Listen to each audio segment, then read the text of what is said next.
పండుగ రోజున ప్రతి ఒక్కరికి విజ్ఞప్తి చేస్తున్నా, మీరు అలాంటి వ్యక్తుల్ని దూరంగా పెట్టడం అవసరం. కులాలు, మతాలు, ప్రాంతాలు కొంతమందికి స్వప్రయోజనాల కోసం తప్ప సామాజిక ప్రయోజనాల కోసం కాదు. ఆ విషయం మనం గుర్తుపెట్టుకోవాల్సిన అవసరం ఉంది. వీళ్ళకొక అజెండా కావాలి, వీళ్ళకొక వేదిక కావాలి. ఆ వేదిక కోసం, ఆ అజెండా కోసం ప్రజల మధ్య చిచ్చు పెట్టే పరిస్థితికి వస్తున్నారు. నేను ఒకటే మీ అందరికీ హామీ ఇస్తున్నా, ఒకే తెలుగుదేశం పార్టీ సిద్ధాంతం ఒకటే, డబ్బులు ఉన్నవాడు, డబ్బులు లేనివాడు. ఈ ప్రభుత్వం నిరంతరం పేదవాడికి అండగా ఉంటాం, అన్ని విధాల ఆదుకోవడానికి ముందుకు పోతాం తప్ప ఎదురుదిరిగే పరిస్థితి లేదు. ఈరోజు కేంద్రంలో కూడా ఒక సుస్థిరమైన పరిపాలన ఉంది.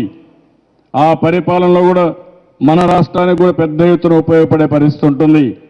ఎప్పుడైతే పరిపాలన సుజావుగా జరుగుతుందో దాని ఫలితాలు ప్రజలకు వచ్చే పరిస్థితి ఉండదు. ఆ విధంగా కాకుండా మనం చూశారు, ఓసారి సుస్థిరమైన పరిపాలన లేకపోతే, సమర్థవంతమైన పరిపాలన లేకపోతే ఇబ్బందులు కూడా వస్తాయి. మొన్నే పాకిస్తాన్ విషయంలో మీరు చూశారు, సరైన సమయంలో వాళ్ళు చేసిన విషయాలపైన సమర్థవంతంగా ఎదుర్కొన్న ప్రభుత్వం కేంద్ర ప్రభుత్వం అనే విషయం మీరందరూ గుర్తుపెట్టుకోవాల్సిన అవసరం ఉంది. ఇలాంటి సమయంలో ప్రతి ఒక్కరు కూడా సహకరిస్తే అనుకున్న ప్రగతిని సాధించే పరిస్థితి వస్తుంది. అందులో కూడా టెక్నాలజీ పెద్ద ఎత్తున ఉపయోగపడతా ఉంది. ఒకప్పుడు మనం ఆలోచిస్తే టెక్నాలజీ ఇంత అందుబాటులో లేదు, ఏ కొద్ది మందికో అందుబాటులో ఉంది. ఈరోజు టెక్నాలజీ విరివిగా కామన్ మ్యాన్కు కూడా ఉపయోగపడే పరిస్థితి వస్తూ ఉంది. నిన్ననే ఇస్రో కూడా స్పేస్ టెక్నాలజీ పైన విశాఖపట్నంలో వ్యాలిడేటరీ ఫంక్షన్ పెట్టారు. వాళ్ళ ఆలోచన అంతా కూడా ప్రజలకు ఏ విధంగా ఈ టెక్నాలజీ తీసుకెళ్ళాలి, దీనివల్ల వచ్చే బెనిఫిట్స్ ఏ విధంగా తీసుకెళ్లాలని పైన నిన్న ఒక సెమినార్ పెట్టి, మీటింగ్ పెట్టి వ్యాలిడేటరీ ఫంక్షన్ కూడా పెట్టారు. ఈరోజు ఇక్కడ నేను చూస్తున్నాను మిమ్మల్ని అందరినీ.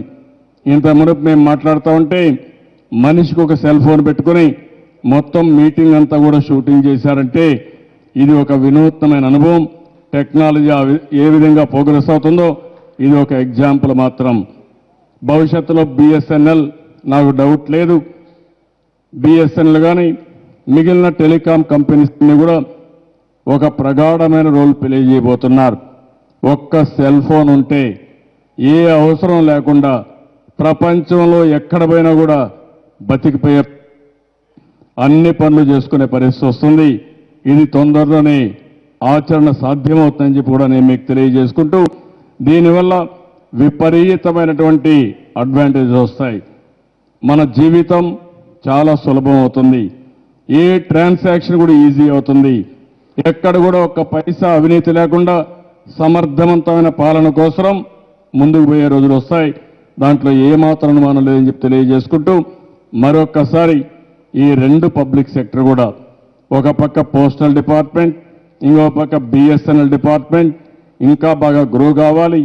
ప్రైవేట్ సెక్టర్కి ధీటుగా వినూత్నమైన పద్ధతిలో ముందుకు పోయి ప్రజలకు మెరుగైన సేవలు అందించాలని మరొక్కసారి ఆశిస్తూ, ఈ శుభ సందర్భంగా పండుగ రోజున మరొక్కసారి మీ అందరికీ అభినందనలు. చెప్పండి ఏ బ్రదర్?